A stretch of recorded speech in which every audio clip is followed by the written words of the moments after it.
Okay, so you'll be sitting here. So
The committee will come to order.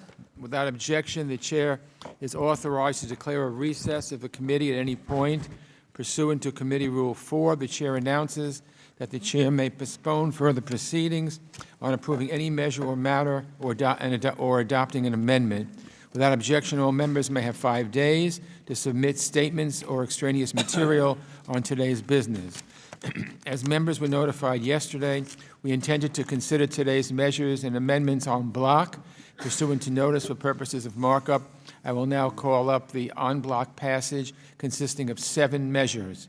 First, H.Res. 543, recognizing Hong Kong's bilateral relationship with the U.S. with an amendment in the nature of a substitute. 2, H.R. 3289, Hong Kong Human Rights and Democracy Act of 2019, with an amendment in the nature of a substitute. H.R. 4270, Protect Hong Kong Act, with an amendment in the nature of a substitute. H.Res. 517, supporting the Global Fund to fight AIDS, TB, malaria, and its Sixth Replenishment. H.Res. 387, condemning continued violence against civilians by armed groups in the Central American Republic, with an Engel amendment. H.Res. 552, calling on the government of the Russian Federation to release Paul Whelan. And finally, H.Res. 521, which commends the Canadian government for their efforts in extracting a Huawei executive. At this time, I recognize myself to speak on today's business. I'm pleased to support all of the measures before us today, and I thank our members for their hard work. I want to start by discussing our strong measures that address the situation in Hong Kong. Over the past months, we've watched as the people of Hong Kong have bravely and tirelessly protested for their rights and their freedoms, and we are watching in real time as Beijing tries to flex its muscles and stifle this democratic dissent. 30 years after Tiananmen Square massacre, Chinese authorities are still trying to use violence and intimidation to crush fundamental freedoms. To the Chinese Communist Party and those seeking to undermine Hong Kong's freedom and autonomy, let me be crystal clear, the House Foreign Affairs Committee will not just sit idly by. So I'm pleased we have a number of good measures before us today to demonstrate our support for the Hong Kong people at this critical time. Firstly, we have Mr. Smith's Hong Kong Human Rights and Democracy Act, which requires regular evaluations of Beijing's aggressive attempts to interfere in Hong Kong's society. We also have Mr. Sherman's resolution that condemns China's intrusions in Hong Kong's affairs and supports the people of Hong Kong's right to protest. And there's Mr. Mcgovern's Protect Hong Kong Act, which addresses the disturbingly excessive use of force by the Hong Kong police against protesters. This bipartisan bill ensures that U.S. weapons aren't being used to contribute to these horrific abuses. All 3 of these measures are important ways for us to take a stand on these critical issues, and I'm pleased to support them all. Another measure on China today is Mr. McCall's H.Res. 521. China has essentially been playing a game of hostage diplomacy with our ally and neighbor Canada, arresting and detaining Canadian citizens purely to retaliate against Canada's lawfully arresting a Huawei executive. This measure rightly shows our support for Canada, upholding the rule of law, and expresses concern over this dangerous and inappropriate response from the Chinese government. Next, we have a measure dealing with an American citizen being wrongfully held in prison abroad. Russia's Vladimir Putin and his cronies have kept American Paul Whelan locked up for over 8 months without providing so much as a shred of evidence that he's done anything wrong. H.Res. 552 calls on the Russian government to provide evidence or release Mr. Whelan so he can come home to the United States and receive the proper medical treatment he so urgently needs. Every day he spends in that Russian prison is yet another day spent suffering. This is another reminder of the kind of leader Putin is, and something we should all keep in mind. I strongly support this measure, and I want to thank Representative Stevens for his hard work to seek justice for Paul Whelan and his family. Next, I'll turn to my resolution with Mr. McCall that demonstrates Congress' bipartisan support for the Global Fund to fight AIDS, tuberculosis, and malaria. The Global Fund has contributed to incredible achievements in the fight against some of the world's most terrible diseases. We cannot accept the Trump administration's drastic cut to this life-saving program, so I'm pleased We are moving this forward and hope all members will join me in supporting it. Finally, we turn to the Central African Republic, where there are over 1 million people displaced by horrific violence and instability. Mr. Cicilline and Mr. Fortenberry's resolution before us today condemns the rampant violence of armed groups in the Central African Republic and supports the country's efforts to move towards stability and accountability. It's a good measure that shows we are paying attention to this critical issue, and I hope all members will join me in supporting it.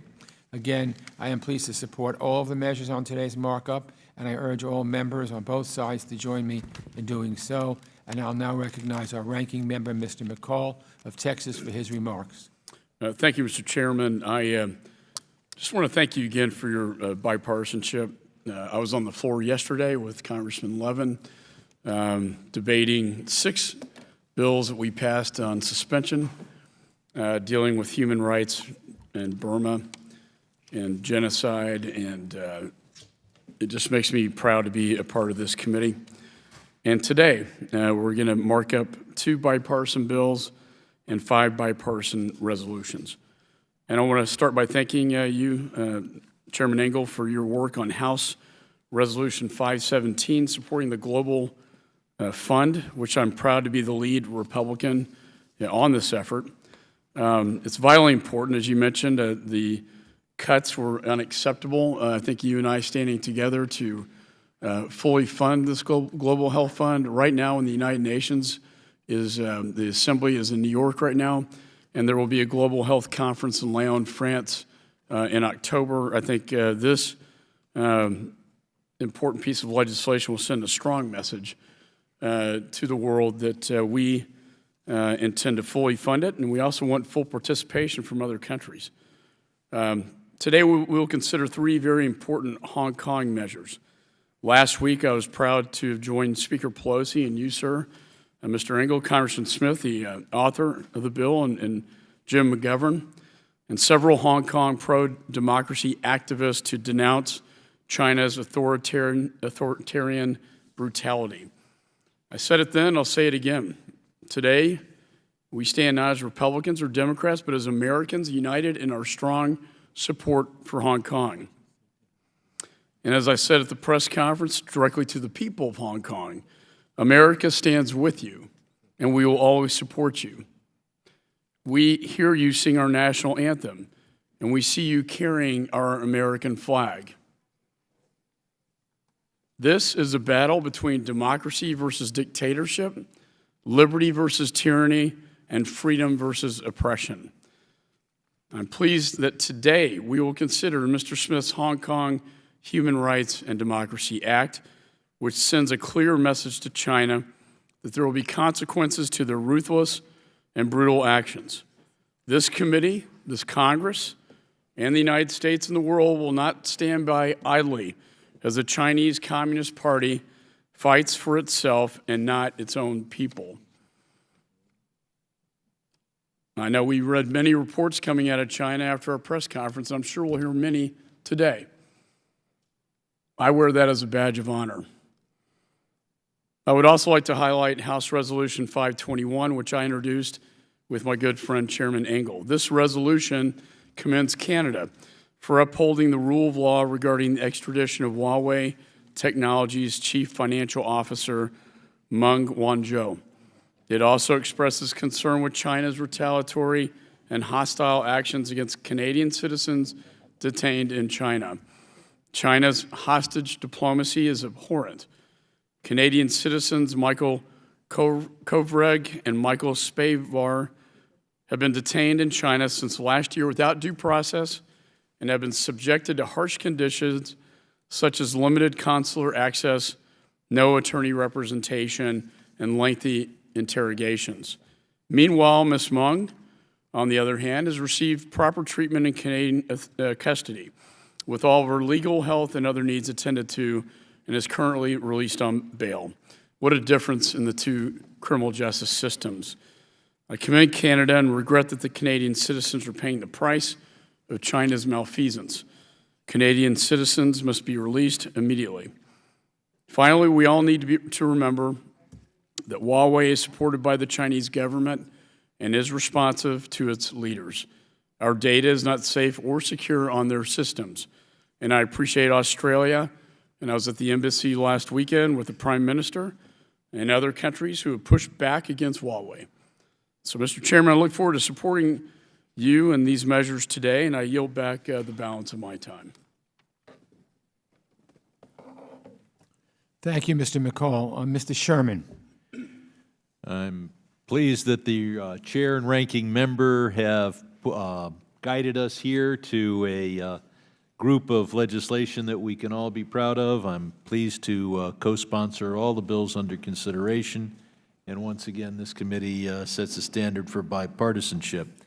Particularly want to focus on the Stand with Hong Kong resolution, which I introduced along with Ms. Wagner, Mr. Conley, Mr. Yoho, and of course we have other co-sponsors as well. This demonstrates that the so-called extradition bill is an infringement on the rights, the autonomy rights of Hong Kong, and that we stand with the protesters and their 5 demands: a complete withdrawal of this extradition bill, the implementation of universal suffrage and the election of a chief executive and all members of the Legislative Council, the establishment of an independent commission to investigate police conduct during the protests, the declassification of the protesters as rioters, and the dropping of all charges against persons who participated in the protests. We are also considering, and I'm pleased to co-sponsor, the Hong Kong Human Rights and Democracy Act and the Protect Hong Kong Act. I join with Mr. Cicilline in his concern for what is happening in the Central African Republic. I commend the chairman for his resolution regarding our commitment to the Global Fund to fight AIDS, tuberculosis, and malaria.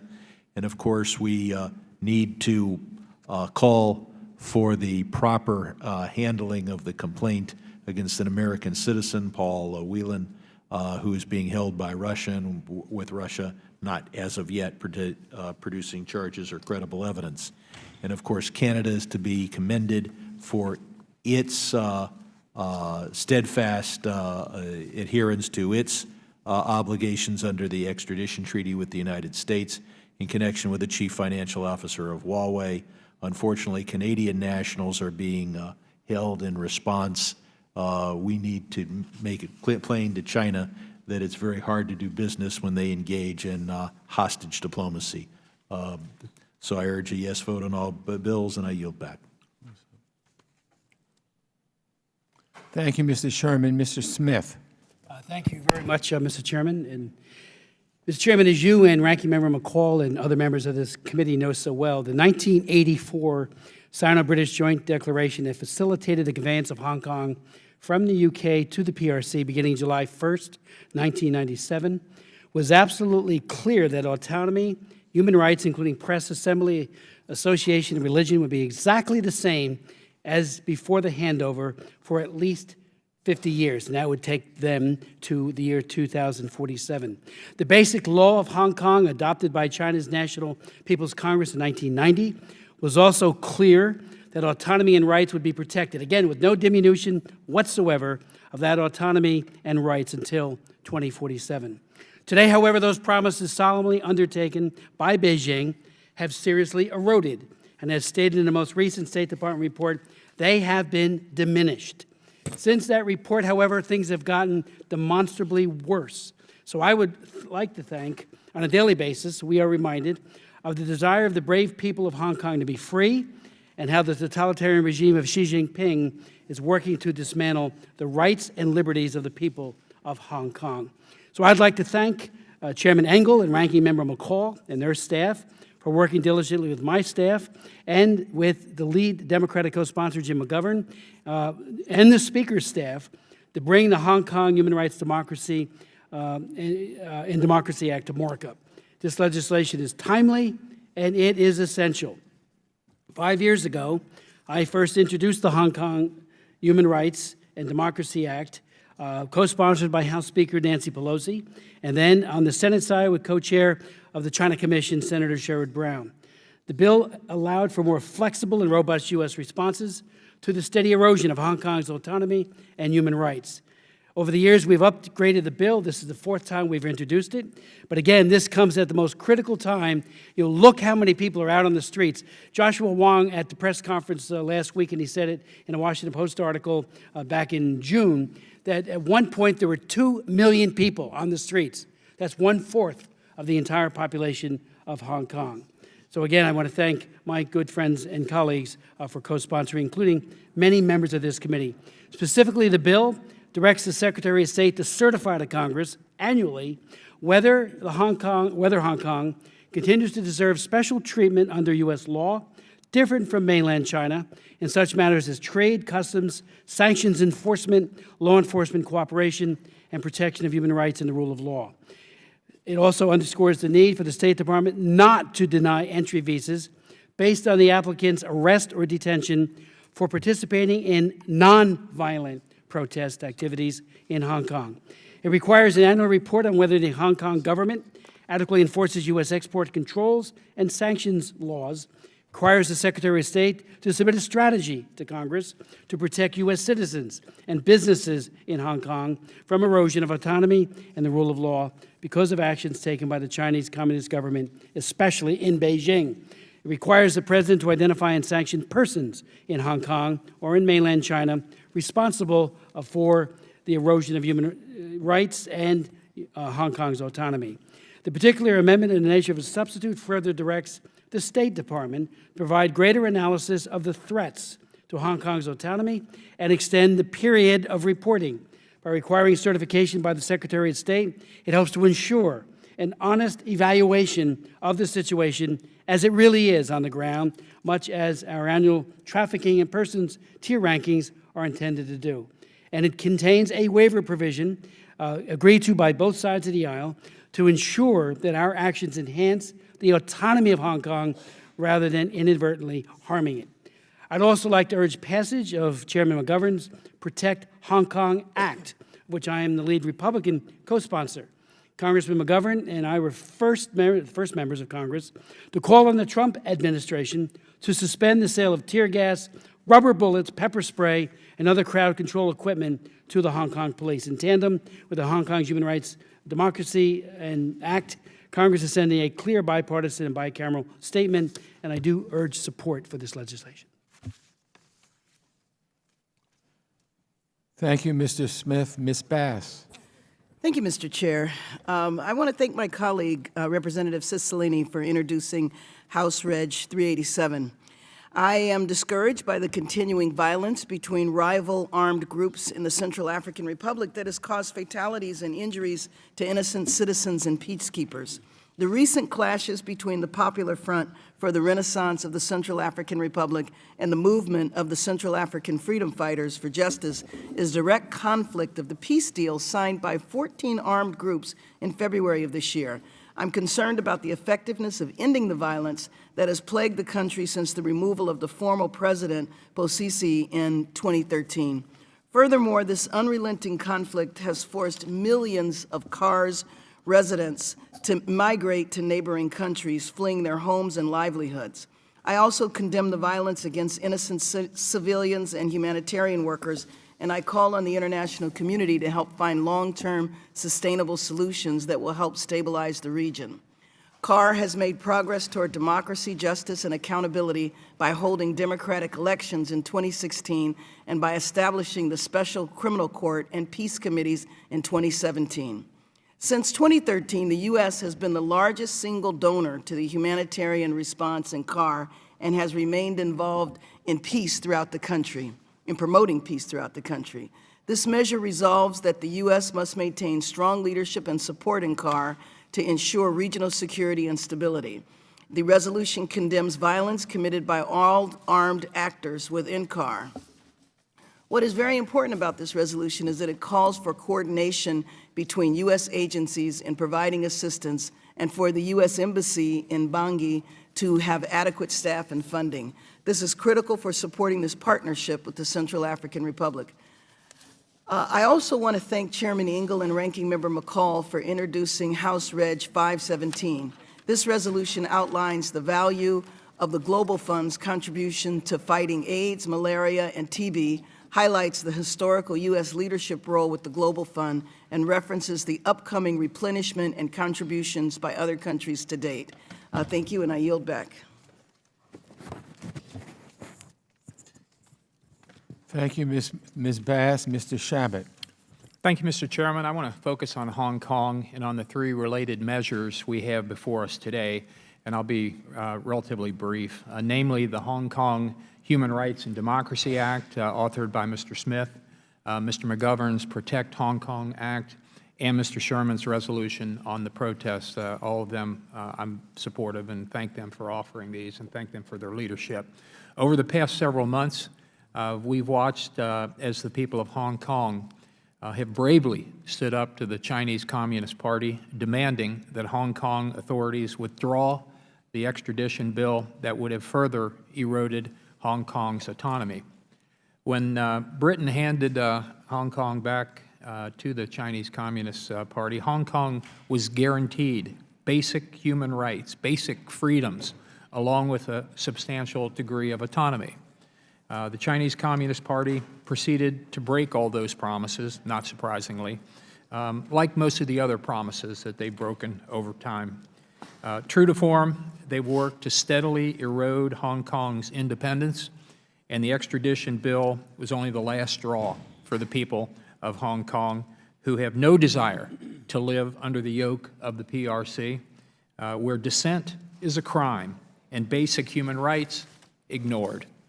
After months of delay, Beijing ultimately let Hong Kong's leadership withdraw the extradition bill, but not before the people of Hong Kong became determined to not only defeat the bill, but also to win back some of their long-lost freedoms. As protests continue, as we approach October 1st, the 70th anniversary of the Chinese Communist Party's bloody rule, the jury's still out on whether we'll actually see something akin to Tiananmen Square once again. I'd just like to conclude by saying that the erosion of basic human rights that we're witnessing in Hong Kong, it's really the basic nature of the CCP, the Chinese Communist Party. It's what they're all about. Look no further than Xinjiang, than Tibet. We've seen this time and time again, that the people under their yoke really have no freedoms at all. That's the vision of the Chinese Communist Party, not only there, but their vision for the way the rest of the world ought to be under their yoke. We must never let their vision triumph. I'm proud and happy and thank my colleagues on both sides of the aisle that today we are standing with the people of Hong Kong by enacting these measures, and I want to thank my colleagues for doing that, urge support of these, and yield back. Thank you, Mr. Shabbat. Mr. Keating. No, Thank you, Mr. Chairman. Mr. Keating. Thank you, Mr. Chairman. Yeah. As a co-sponsor of House Res 552, I'm deeply saddened but not surprised that we must call on the government of the Russian Federation to release U.S. resident Paul Whelan. It's nearly 9 months since Paul's arrest occurred on December 28th. The Russian government has refused to provide any evidence to substantiate the espionage charges against Paul. They continue to hold Paul in pretrial detention, consistently delaying his trial, subjecting him to physical and psychological pressure, denying him the ability to speak freely with U.S. Embassy staff or receive some of the basic privileges to which Russian prisoners in the United States are entitled, such as the opportunity to speak with family members. The Russian government has consistently denied requests for Paul to be examined or treated by a private physician to address pre-existing health concerns. These concerns have been reiterated to the Russian government time and time again by the U.S. Embassy, as well as the embassies of the United Kingdom, Ireland, Canada, and all the countries of which Paul has citizenship. I've spoken frequently with Paul's sister Elizabeth, who has seen firsthand the pain and the anguish Paul's continued detention has caused, not only for him, but for the members of his family. I hope you'll support House Res 552 and join me in urging the government of Russia to provide the evidence against Paul, allow a fair and transparent judicial process without delay, facilitate Paul's medical care, and allow for unrestricted visits with the U.S. Embassy. The Russian government has not been able to provide evidence against Paul, and we must all stand with the United Kingdom, Ireland, and Canada in calling for Paul's immediate release. I yield back. Thank you, Mr. Keating. Mr. Yoho. Not here? Oh, Mr. Wilson. No. Hey, I yield to Mr. Yoho, but please keep me on the list. You'll be next, Mr. Wilson. Thank I you. promise. It's an honor to go ahead of Mr. Wilson. I appreciate it. I want to thank you, Mr. Chairman, for allowing this to happen, and Ranking Member McCall. These measures include H.Res. 543 by Representative Sherman, H.R. 3289 by Representative Smith, and H.R. 4270 by Representative McGovern, and I'm a proud co-sponsor of all three. Representative Sherman's resolution recognizes Hong Kong's bilateral relationship with the United States, condemns the interference of the People's Republic of China in Hong Kong affairs, and supports the people of Hong Kong's rights to protest. H.R. 4270, the Protect Hong Kong Act, prohibits the export of riot control equipment like tear gas to the Hong Kong police. This is in response to the continuing concerns regarding human rights abuses against Hong Kong demonstrators by the Hong Kong police. H.R. 3289, the Hong Kong Human Rights and Democracy Act, builds on the Hong Kong Policy Act, the cornerstone for our bilateral relationship, and allows the administration to re-examine our special relationship with Hong Kong and revoke privileges should the autonomy and freedoms of Hong Kong continue to erode. This bill applies sanctions to human rights abusers and ensures that visas are not blocked for pro-democracy protesters. Each of these measures demonstrates the United States' continued commitment to preserving the autonomy and freedom of the Hong Kong and its people, and we have witnessed the impact of these bills firsthand as pro-democracy demonstrators in Hong Kong stood outside U.S. consulates waving U.S. flags and asking the U.S. government to help them. As members of Congress, we must continue to provide strength through unity to the Hong Kongers who are desperately protecting the freedoms and liberties they hold dear. Over the past 4 months, mass civilian protests in Hong Kong have begun to shed light on the deterioration of the Chinese Communist Party's suppression of freedom. Rising resentment in Hong Kong is not simply a result of the ill-fated extradition law championed by Chief Executive Carrie Lam, but now the continued encroachment on freedom and liberties by Emperor Xi Jinping and the CCP. Despite the 1997 British-Chinese agreement, leaders in Beijing continue to dishonor that agreement, and Hong Kong's autonomy continue to disappear. The protesters now maintain the 5 demands. We've heard them talked about today. The only one that has been removed was by Chief Executive Lam, and that was the extradition bill. In response to this continued unrest, the CCP, through acts of ignorance, has continued to cast blame on the United States and other democratic nations for interfering in Hong Kong's internal affairs and encouraging mass civil protests. In response to recent tweets by me and some of our colleagues, the Chinese foreign minister released a statement that said, "I cannot help asking the relevant senators and House representatives, are you lawmakers or are you lawbreakers? Hong Kong affairs are entirely China's internal affairs, and you are neither entitled nor qualified to comment on them. Mind your own business and stay out of Hong Kong affairs." The CCP will continue to blame Western nations for standing with the people of Hong Kong, as the party's biggest fear is freedom in their own backyard.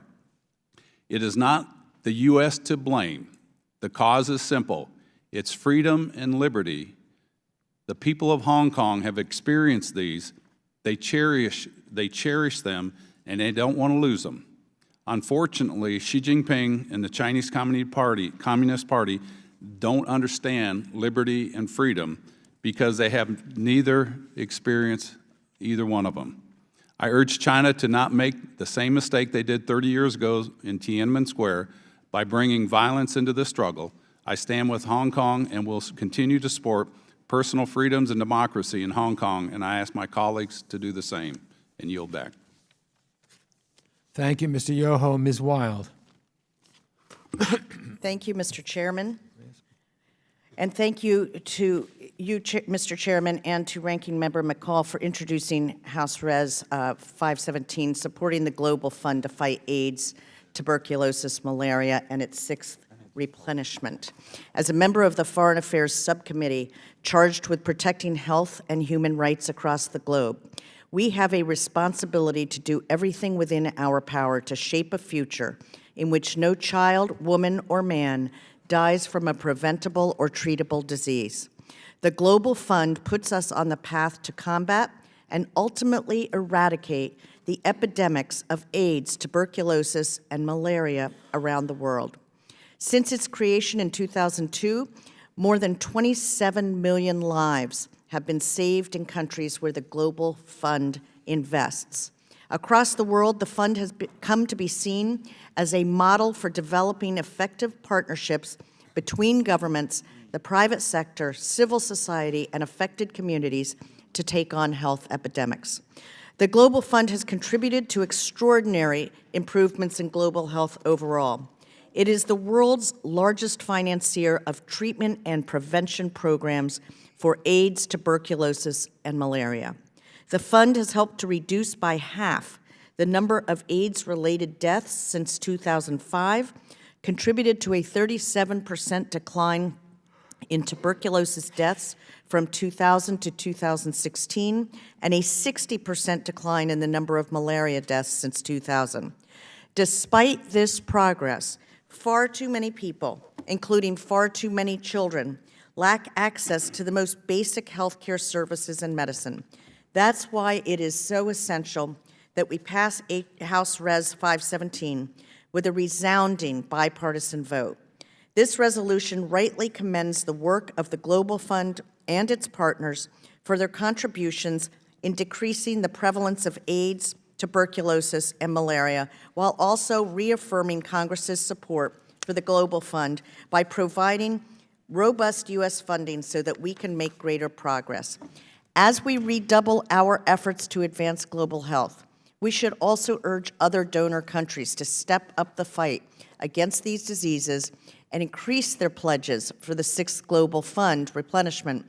And we should urge countries that receive support from the Global Fund to meet ambitious co-financing requirements to sustain the progress on ending these epidemics. I am proud to co-sponsor and vote in support of House Res 517, a resolution supporting the Global Fund to fight AIDS, tuberculosis, malaria, and its sixth replenishment. I want to thank Chairman Engel and Ranking Member McCall for introducing this resolution, and I urge my colleagues on both sides of the aisle to vote yes on H.Res 517. Thank you. I yield back. Thank you, Ms. Wild. Now, Mr. Wilson, it's finally your turn. Especially thank you, Mr. Chairman. Thank you, Chairman Elliott Engel and Republican Leader Michael McCall, for bringing these important measures before us today. I'm grateful for the bipartisan support this committee is showing today in support of the brave people of Hong Kong. For 16 consecutive weeks now, the world has witnessed the brave people of Hong Kong stand up and promote self-determination of their destiny from Beijing. The world deluded itself to believe that China would honor its pledge of one country, two systems after the British government handed over control of Hong Kong to China in 1997. But Hong Kong is a model of openness for the people of China. Hong Kong stands as a clear example to the average Chinese people that you can be both free and rich. It is a symbol of everything Americans hold dear. I appreciate so much President Donald Trump has courageously identified the democratic aspirations that are bursting under the chains of tyranny. My interest for the people of China is personal in that my father in 1944 served with the Flying Tigers in Chengdu, Xi'an, and Kunming, where he appreciated and supported the Chinese people resist aggression. I am grateful to be a co-sponsor of all three measures today that deal with Hong Kong. Thank you to our colleagues Brad Sherman, Chris Smith, and Jim Mcgovern for their hard work on the Hong Kong bills before us. This is a critical issue that requires strong and united leadership, and I am grateful that this committee is doing just that by marking up the measures today. Lastly, I'd like to express my strong support for Chairman Elliott Engel and Republican leaders Michael McCall's H. Resolution 517, supporting the Global Fund. Since its inception in 2001, the Global Fund has raised nearly $50 billion in support of fighting AIDS, tuberculosis, and malaria. In 2018 alone, the Global Fund distributed 131 million mosquito nets to prevent malaria, treated 5.3 million people with TB, and provided medication to 18.9 million people living with HIV. 32 million lives have been saved thanks to the Global Fund since 2001. I'm grateful to stand with this committee in support of the life-saving work made possible by the Global Fund. I urge my colleagues to do as well. With that, I yield back the balance of my time. Thank you, Mr. Wilson. Mr. Cicilline. Thank you, Mr. Chairman. Thank you, and thank Ranking Member McCall for holding this markup today and for once again bringing up a bipartisan slate of important bills that will express this committee's support for peaceful protesters in Hong Kong, demonstrate our ongoing commitment to fighting TB, malaria, and AIDS through the Global Fund, hold authoritarian governments to account, and express our support for peace in the Central African Republic. I think these bills form a testament to our values as a committee, values that have historically been upheld through our foreign policy. I'm proud to co-sponsor H.Res. 543, Mr. Sherman's resolution, recognizing the strong bilateral relationship between Hong Kong and the United States. Mr. Smith's bill, the Hong Kong Human Rights and Democracy Act, and Mr. Mcgovern's bill to restrict the sale of certain crowd control items to the government of Hong Kong. For weeks, the people of Hong Kong have taken to the streets to protest the authoritarian actions of the Chinese government and its ever-increasing attempts to control Hong Kong. These brave protesters have persisted despite brutal actions on the part of the Hong Kong police and the ongoing threat of retaliation from mainland China. The people of Hong Kong deserve to determine their own future, and the United States must speak out against any government that uses aggressive and illegal tactics against peaceful protesters. I want to turn to H.Res. 387, a bipartisan resolution I introduced with our colleague Jeff Fortenberry, supporting the peace process and the ongoing American development efforts in the Central African Republic. I want to thank the Better World Campaign and the UN Foundation for their leadership on issues related to CAR and for organizing the trip that I took along with members of Mr. Fortenberry's team so that we could see firsthand the challenges to maintaining peace in the country. I also want to thank Chairwoman Bass and Chairman Engel for their ongoing engagement on this issue. I was lucky enough to travel to CAR and know the promise and peril. I've met with the Central African leadership and worked with Mr. Fortenberry to craft legislation that lays out an important roadmap for the country to move beyond the current strife to find a lasting political solution to the conflict. I want to begin by highlighting the importance of peacekeeping in general and specifically within the country, as the UN peacekeeping missions there, MINUSCA, is playing a critical role in maintaining stability. Let me say at the outset that it is certainly my view that the UN peacekeeping is a vital tool at our disposal to keep civil wars from expanding into regional conflicts, reduce forced displacement, and prevent terrorists and criminals from establishing safe havens in places and countries where governance is weak. International peacekeeping efforts save the U.S. money and resources while protecting our national interests. This viewpoint is not mine alone. A 2018 U.S. Government Accountability Office report found that UN peacekeeping missions operate at 1/8 the cost of what it would take to deploy American troops alone. The U.S. military shares the same view about the value of peacekeeping. Lieutenant General Castlaw, who served over 30 years in the U.S. Marine Corps, backs up this report. He said, and I quote, "Having spent about a third of my career deployed outside the United States, I know that Americans aren't afraid to go in harm's way. But we can't be, and we shouldn't have to be, everywhere all the time. UN peacekeeping, like the mission I saw in CAR, helps ensure every country does its fair share to protect vulnerable populations and promote peace. It saves us money, but more importantly, it saves the lives of those we serve," end quote. I mentioned peacekeeping and Lieutenant General Castlaw because I traveled with him to the Central African Republic to see the work of the UN peacekeeping mission in that country up close. When I traveled with Lieutenant Castlaw in 2017, I witnessed firsthand the invaluable contributions of UN peacekeepers at preventing genocide. I saw peacekeepers protecting civilians and meeting with both Christian and Muslim communities to bring neighbors together and rebuild after conflict. I also met with President Tudera, a former mathematics professor who was committed to bringing peace not just to the capital of Bangui, but to the remote areas of Abo and beyond to bring peace dividends to those marginalized communities. I understand the challenges that the country still faces, including the lack of infrastructure, the difficulties of rebuilding the security sector, the need to end corruption, promoting good governance, and reforming the justice system to end cycles of violence and revenge. For now, more than 600,000 people remain exiled in squalid, poorly funded refugee camps, most in Cameroon, Chad, and the Democratic Republic of Congo. And 464,000 more are dispersed across CAR, where 14 armed groups are vying for control. But there's also hope despite these ongoing challenges. For instance, the United Nations Refugee Agency said it has helped support the voluntary repatriation of around 1,500 refugees this year alone, while a further 14,000 have expressed willingness to be repatriated in the coming months thanks to improved security. In February of this year, the government signed an African Union-sponsored peace agreement with 14 armed groups that have controlled large swaths of territory in CAR. The peace agreement's aim is to decrease violence and include the voices of marginalized communities. These are definite signs of progress, but a bevy of challenges remain, which this legislation can help ameliorate. This bill highlights the U.S. commitment to the people of the Central African Republic and supporting a democratic government in their efforts to make a lasting peace for the country and the region. It calls for continued U.S. support for UN peacekeeping operations. It recognizes the progress that has been made and lays out opportunities for tackling the challenges that remain.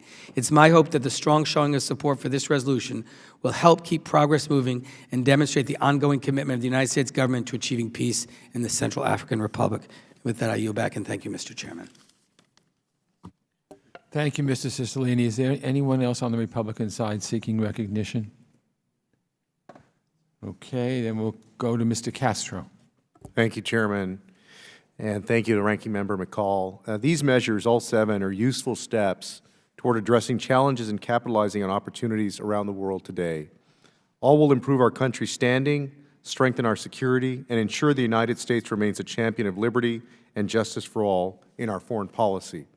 I'm proud to support passage for each of them and will highlight a few specifically. Before us are 3 measures responding to the situation in Hong Kong that reaffirm American commitment to universal liberties. Just as the United States must be earnest in promoting common cause on fundamental values, we must also call out abuses. These items from my colleagues on this committee make clear that the United States will stand up for basic rights and do its part to stop persecution. The United States has a moral responsibility to call out misbehavior and not turn a blind eye to wrongdoing around the world. That's why I support these urgent and timely actions. When citizens took to the streets to register their opposition to a proposed extradition bill that would have flagrantly undermined the rule of law, they were defending their vital, semi-autonomous status under the one country, two systems framework established in 1997. As those in Hong Kong continue to exercise civil disobedience, they deserve protection. Violence by any party is unacceptable. A testament to the success of universal rights and protections, the United States is the greatest example of self-determination for freedom-loving people the world over.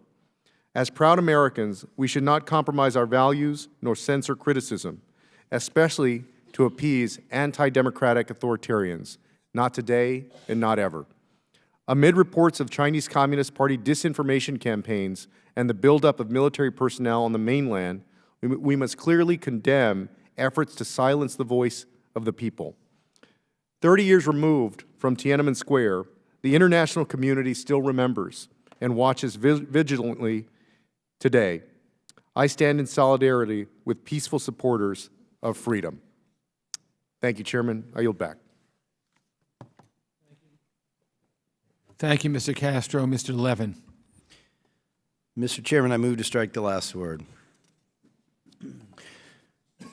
I want to thank you, Chairman Engel, as well as Ranking Member McCall for this package of bills, and I want to speak particularly on H.Res. 552, which calls on the Russian government to provide evidence of wrongdoing or to release United States citizen Paul Whelan. Mr. Whelan is a Michigander from the district of my friend and neighboring Congresswoman Haley Stevens. He was arrested in Russia in December of last year and has been held without trial in a Russian prison. The Russian government has presented zero evidence that Paul committed a crime, and yet he remains in prison, denied due process, and now he's in very poor health. We must bring Paul Whelan home. I hope this resolution sends a clear message to the Russian government, and I hope it assures his brave family that we are absolutely committed to getting Paul back to Michigan safely and soon. I strongly urge everyone on this committee to support this resolution, and I yield back the balance of my time. Thank you, Mr. Levin. Are there any other members seeking recognition? Mr. Malinowski. Thank you, Mr. Chairman. I just want to say a couple of things about the Hong Kong bills. I'm very, very glad that we are moving them forward on a bipartisan basis. The Hong Kong people's struggle for democracy and human rights is their struggle, theirs alone, led by them, but it also clearly implicates America's national interest. This is about a promise that the Chinese Communist Party made, not just to the people of Hong Kong, but to all of us, including the United States, that Hong Kong's autonomy as a rule of law environment would be maintained. That promise is being violated, and I think it's extremely important that we communicate clearly to the Chinese government that these promises need to be kept. And I can say from my own experience as a former diplomat, having dealt with the Chinese, that they are very, very concerned about international opinion. Their frantic efforts to persuade us not to pass resolutions like this, not to make statements like this, are a testament to their sensitivity and their concern about what the international community may think.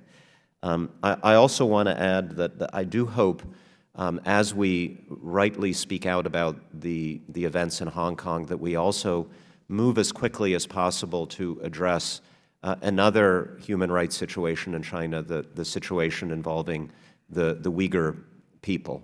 As awful as Chinese influenced repression in Hong Kong has been, it pales in comparison to what is probably the single greatest abuse of human rights in the world today, the detention of up to 10% of the Uyghur population, an attempt to essentially eradicate a people and a culture.